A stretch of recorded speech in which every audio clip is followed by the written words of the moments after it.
para fazer um bom café, meu bem. Sabe quando um sem-teto de Celta cursa mestrado na PUC São Paulo? Playboy na pele de cordeiro. Bom, vamos lá. De novo, no tweet do Rodrigo, nós temos um problema de informação. Eu não cursei meu mestrado, Rodrigão, na PUC de São Paulo. Eu cursei na USP, fiz mestrado na Faculdade de Psiquiatria da Universidade de São Paulo. Hoje, eu dou aula no mestrado da PUC de São Paulo. Mas, no fundo, o que está em jogo nessa fala raivosa dele, parece que o Celta desperta fortes emoções em alguns bolsonaristas, é que alguém não possa fazer uma escolha de vida, de solidariedade aos mais pobres. Parece que tem uma espécie de criminalização disso, que eu já vi várias vezes em entrevistas, em televisão, em diálogos com as pessoas tete a tete. Eu não sou um sem-teto. Venho de uma família de classe média aqui de São Paulo. Meus pais são médicos, professores universitários, né? Tenho aqui minha casa onde eu gravo, mas tomei uma opção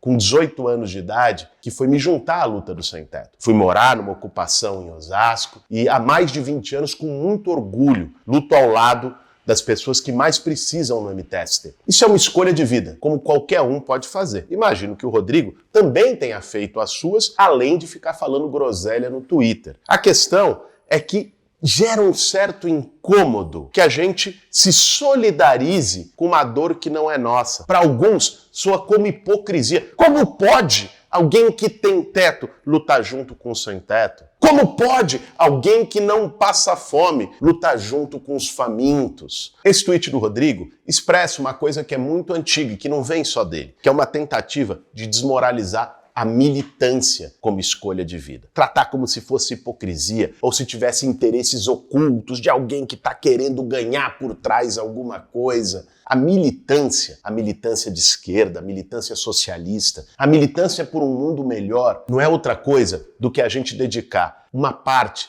das nossas melhores energias e do nosso tempo para um projeto que não é só nosso, para uma coisa que não é só o nosso umbigo, nosso interesse individual, para compartilhar um ideal com muita gente. Por isso, faço aqui a minha homenagem a todos e todas que estão hoje assistindo o Café com Boulos e que optaram pela militância. Boulos, vai procurar ser útil para alguma coisa. Sai da rede social e vai trabalhar.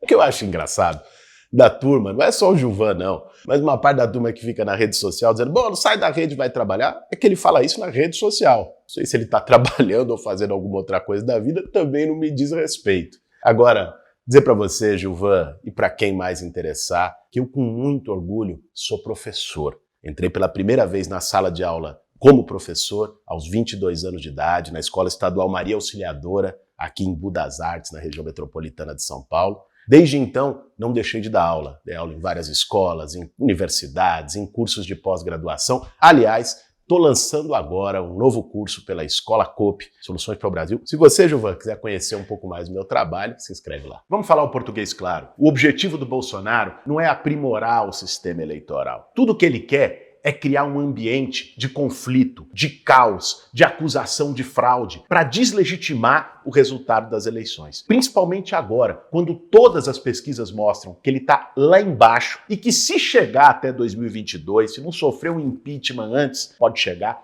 muito fraco. Vamos lembrar que quando o Trump perdeu nos Estados Unidos, o Bolsonaro foi um dos únicos presidentes do mundo a vir a público para dizer que lá houve fraude. Agora, o que ele se esqueceu de dizer é que nos Estados Unidos o voto é impresso.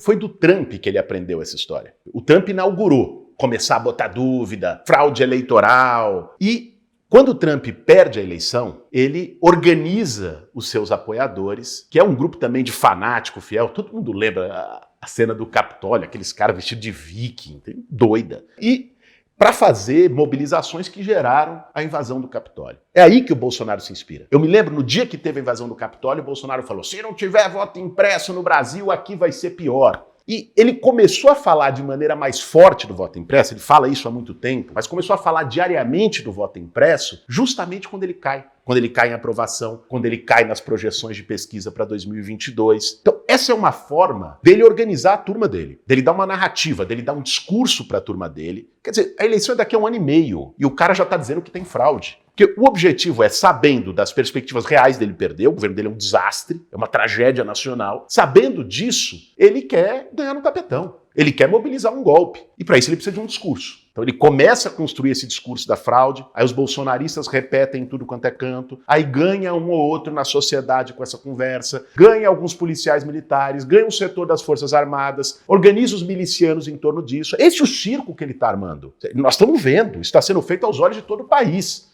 Ele fala todo dia. Agora, algumas figuras das Forças Armadas começam a endossar. Isso gera um cenário perigoso, isso não tem nada a ver com o mérito do debate eleitoral, de sistema eleitoral. Você acha que o Bolsonaro está preocupado com a transparência? Não preocupado com nada. Está preocupado em criar um discurso para fortalecer o conflito e criar um ambiente de golpe no Brasil, de instabilidade democrática completa. É isso que está em jogo. É isso que está por trás dessa conversa toda do voto impresso. Vejo bastante gente criticando, mas se fosse na porta da sua casa, não gostaria. Querendo ou não, é um espaço privado. Vamos lá, Lucas. Aí tem duas coisas. Primeiro, um problema de desinformação. A calçada não é um espaço privado, a calçada é um espaço público, onde todo mundo deve poder passar, se estabelecer o que quer que seja. Segundo, um problema de humanidade. Quando a gente começa a naturalizar ações de segregação como essa, ações de violência simbólica e físicas como essa, demonstra o tamanho do abismo moral que a nossa sociedade chegou. É inacreditável que um país tão rico como o Brasil, quarto país que mais exporta alimento no mundo, ter 19 milhões de pessoas com fome. Um país que tem um orçamento trilionário, ter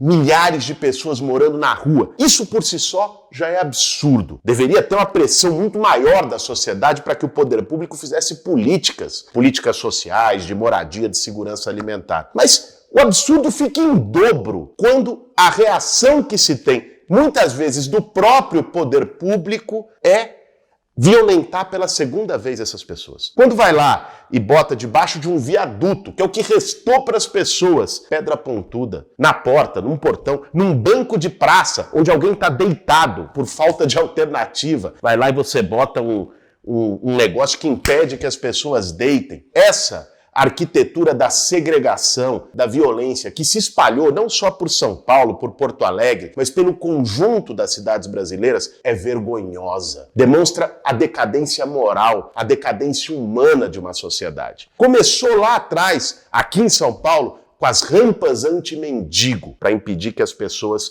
ficassem em determinados pontos da cidade. Depois, as lixeiras anti-catador. Não sei se vocês lembram dessa. Existe até hoje em vários bairros mais de classe média alta, mais chiques, aquelas lixeiras fechadas com cadeado, para impedir que os catadores de reciclagem circulem com as suas carroças no bairro. E agora virou moda geral botar pedra em calçada, botar pedra debaixo de viaduto, botar pedra em canteiro. Parece que para muita gente a melhor forma de lidar com a pobreza, com a miséria, é esconder, é jogar para baixo do tapete. Isso é inaceitável. Nós vamos continuar denunciando de todas as formas essa segregação e essa violência contra a população em situação de rua e os excluídos no Brasil. Por que o protesto foi na B3?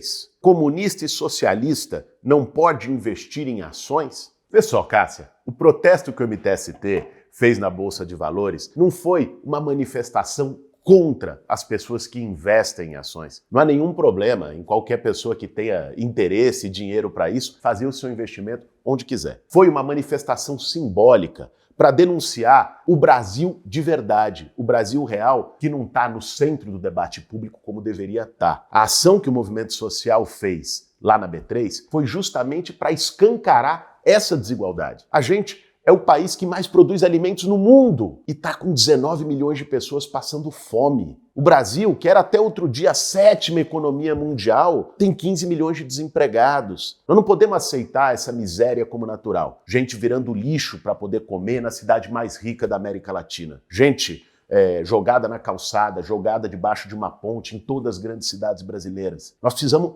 colocar esse tema na agenda pública. E a manifestação pacífica e simbólica feita pelo MTST teve justamente esse objetivo. A Bolsa de Valores é um símbolo da riqueza financeira no Brasil. Que as pessoas que estão com necessidade, que têm passado fome, que estão desempregadas, possam pisar lá para denunciar isso, é uma forma de abrir o debate. E, de fato, esse debate foi aberto com toda a repercussão que teve. Esse aqui, do André Carneiro Linhares Fernandes, provoca um bom debate pra gente. Vamos lá. Eu quero o impeachment do Bolsonaro. Acho ele bandido e incompetente. Porém, sabemos que esse aumento da pobreza é 90% da pandemia em si. Um atraso que o idiota do Bolsonaro causou de 2 ou 3 meses no início da vacinação não mudaria muito essa pandemia. Teria evitado muitas mortes, mas aí segue o André dizendo que a questão econômica não teria sido definida pelas políticas do governo ou pela omissão do governo. Esse é um debate importante porque muita gente de verdade acredita nisso. E, de fato, a pandemia criou uma paralisação econômica no mundo inteiro. E isso, evidentemente, tende a aumentar a pobreza, aumentar o desemprego, aumentar a fome. É importante a gente pontuar que aqui no Brasil a coisa já estava descambando muito antes da pandemia, com uma política de corte de investimento público que, inclusive, atrapalhou o combate à pandemia. Só o SUS teve cortado mais de 20 bilhões por conta do teto de gastos nos últimos anos, que tirou estrutura, profissionais que poderiam estar agora combatendo a pandemia. O desemprego no Brasil já vinha crescendo e aumentando. O Brasil já estava na iminência de voltar para o mapa da fome antes mesmo da pandemia, com desmonte de políticas públicas e de fomento à agricultura familiar. Então, a crise já vinha de antes. E mais do que isso, se a gente olhar para o mundo todo, aqueles países que tiveram melhor sucesso, tanto em salvar vidas como em salvar empregos, eles combinaram sempre duas medidas que faltaram aqui. Uma delas eram as medidas de proteção sanitária, de isolamento e de apostar na vacina. O atraso na vacinação causado pelo Bolsonaro também gera atraso na recuperação econômica, porque só quando as pessoas estiverem vacinadas que a economia vai poder voltar a todo vapor. Precisava ter tido, durante o período mais grave, mais intenso, medidas de apoio social e econômico. Aqui só teve o auxílio emergencial a muito custo, contra a vontade do Bolsonaro, conquistado pela oposição no Congresso, e assim que ele pôde, ele reduziu o valor e reduziu o número de beneficiários. Então, no Brasil, não se salvou nem vidas, nem economia. E isso já vinha de uma política de corte de investimentos muito antes da pandemia. Para fazer um bom café, meu bem.